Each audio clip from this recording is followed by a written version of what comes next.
Gabriel Garcia മാർക്വസിന്റെ a very old man with enormous wings എന്ന കഥയുടെ മലയാള പരിഭാഷയാണ് ഈ വീഡിയോ.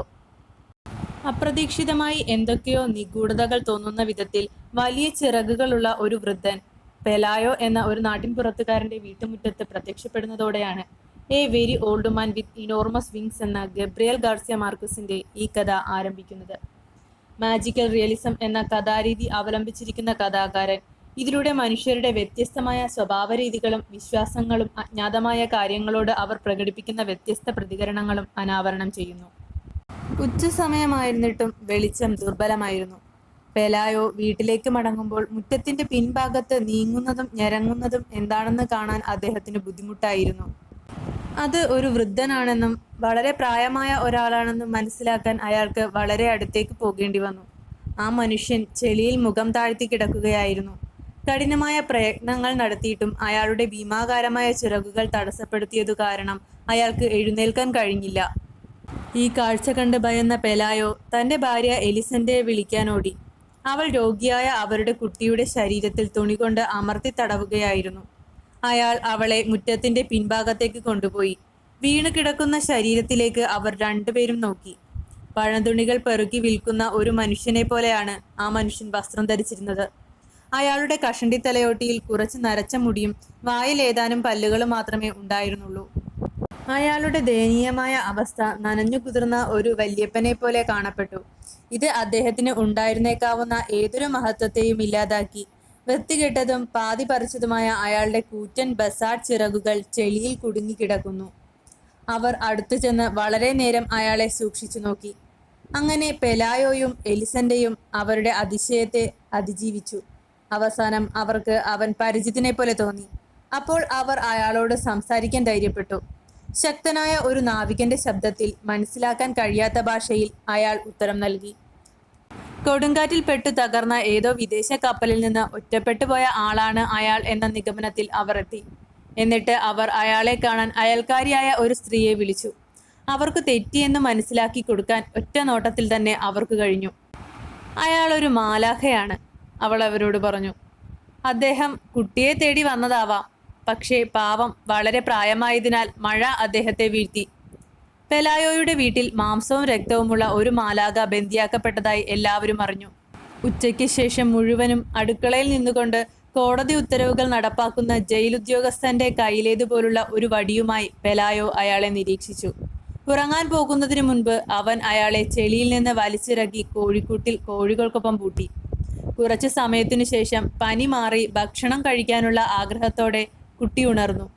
അപ്പോൾ അവർക്ക് മഹാമനസ്കത തോന്നി. മാലാഖയെ ശുദ്ധജലവും 3 ദിവസത്തേക്കുള്ള ഭക്ഷണവുമുള്ള ഒരു ചങ്ങാടത്തിൽ കയറ്റി അയാളുടെ വിധിക്ക് സമുദ്രത്തിൽ വിടാൻ അവർ തീരുമാനിച്ചു. എന്നാൽ പുലർക്കാല വെളിച്ചത്തിൽ അവർ മുറ്റത്തേക്കിറങ്ങിയപ്പോൾ അയൽവാസികളെല്ലാം കോഴിക്കൂടിനു മുന്നിൽ മാലാഖയുമായി ഉല്ലസിക്കുന്നത് കണ്ടു. കോഴിക്കൂടിന്റെ വിടവുകളിലൂടെ സന്ദർശകർ അയാൾക്ക് കഴിക്കാനുള്ള സാധനങ്ങൾ എറിഞ്ഞു കൊടുക്കുകയായിരുന്നു. അയാൾ ഒരു അമാനുഷിക ജീവിയല്ല, ഒരു സർക്കസ് മൃഗമാണ് എന്ന പോലെയായിരുന്നു ഇത്. തടവിലാക്കപ്പെട്ട മാലാഖയെക്കുറിച്ചുള്ള വാർത്ത വളരെ വേഗത്തിൽ പരന്നു. ഏതാനും മണിക്കൂറുകൾക്കു ശേഷം മുറ്റത്ത് ഒരു ചന്തസ്ഥലത്തിന്റെ തിരക്കായിരുന്നു. ജനക്കൂട്ടത്തെ പിരിച്ചുവിടാൻ ദമ്പതികൾക്ക് സൈന്യത്തെ വിളിക്കേണ്ടി വന്നു. മുറ്റം വേലി കെട്ടിയടച്ച് മാലാഖയെ കാണാൻ 5 സെന്റ് പ്രവേശന ഫീസ് ഈടാക്കാൻ അവർക്ക് ആശയം തോന്നി. ജിജ്ഞാസുക്കൾ ദൂരെ നിന്നും എത്തിച്ചേർന്നു.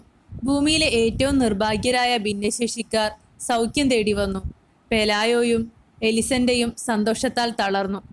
ഒരാഴ്ചയ്ക്കുള്ളിൽ അവർ തങ്ങളുടെ മുറികൾ പണം കൊണ്ട് തിക്കി നിറച്ചു. എന്നിട്ടും ഊഴം കാത്തു നിൽക്കുന്ന തീർത്ഥാടകരുടെ നിര അതിർത്തിക്കപ്പുറമെത്തി. മാലാഖ മാത്രമാണ് സ്വന്തം പ്രവൃത്തിയിൽ ഒരു പങ്കും വഹിക്കാതിരുന്നത്.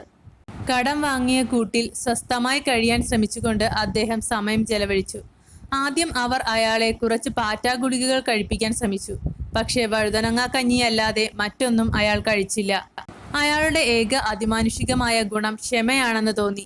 അയാളുടെ ചിറകുകളിലെ പരാന്ന പൂച്ചകളെ തിരഞ്ഞുകൊണ്ട് കോഴികൾ കൊത്തുമ്പോൾ അയാൾ തികച്ചും ശാന്തനായിരുന്നു. വീണ്ടും ഭിന്നശേഷിക്കാർ തങ്ങളുടെ കൈകാലുകളെ സ്പർശിക്കുവാനായി അയാളുടെ തൂവലുകൾ പറിച്ചെടുത്തപ്പോഴും അയാൾ ക്ഷമിച്ചു. ഏറ്റവും അധികം കരുണയുള്ളവൻ പോലും അയാൾക്കു നേരെ കല്ലെറിഞ്ഞപ്പോഴും അയാൾ ക്ഷമയോടെയിരുന്നു. അവർ അയാളെ എഴുന്നേൽപ്പിക്കാൻ ശ്രമിക്കുകയായിരുന്നു. അങ്ങനെ അയാൾ നിൽക്കുന്നത് അവർക്ക് കാണാൻ കഴിയും. ആ ദിവസങ്ങളിൽ ഒരു യാത്രാ പ്രദർശനം നഗരത്തിലെത്താനിടയായി. ഇടിയും മിന്നലുമേറ്റ് ചിലന്തിയായി മാറിയ ഒരു സ്ത്രീയായിരുന്നു പ്രധാന ആകർഷണം. മാലാഖയെ കാണാനുള്ള ഫീസിനേക്കാൾ കുറവായിരുന്നു അവളെ കാണാനുള്ള പ്രവേശന ഫീസ്. അതിനാൽ അവളെ കാണാൻ ആളുകൾ കൂട്ടമായി ഒഴുകിയെത്തി. അവളുടെ മോശം അവസ്ഥയെക്കുറിച്ചുള്ള എല്ലാത്തരം ചോദ്യങ്ങളും അവളോട് ചോദിക്കാനും അവർക്ക് അനുവാദമുണ്ടായിരുന്നു. വീട്ടുടമസ്ഥർക്ക് വിലപിക്കാൻ കാരണമൊന്നും ഉണ്ടായിരുന്നില്ല.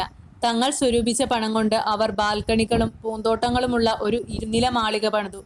മഞ്ഞുകാലത്ത് ഞണ്ടുകൾ കടക്കാതിരിക്കാൻ ഉയർന്ന വലകളും മാലാഖമാർ കടക്കാതിരിക്കാൻ ജനാലകളിൽ ഇരുമ്പ് കമ്പികളും ഉണ്ടായിരുന്നു.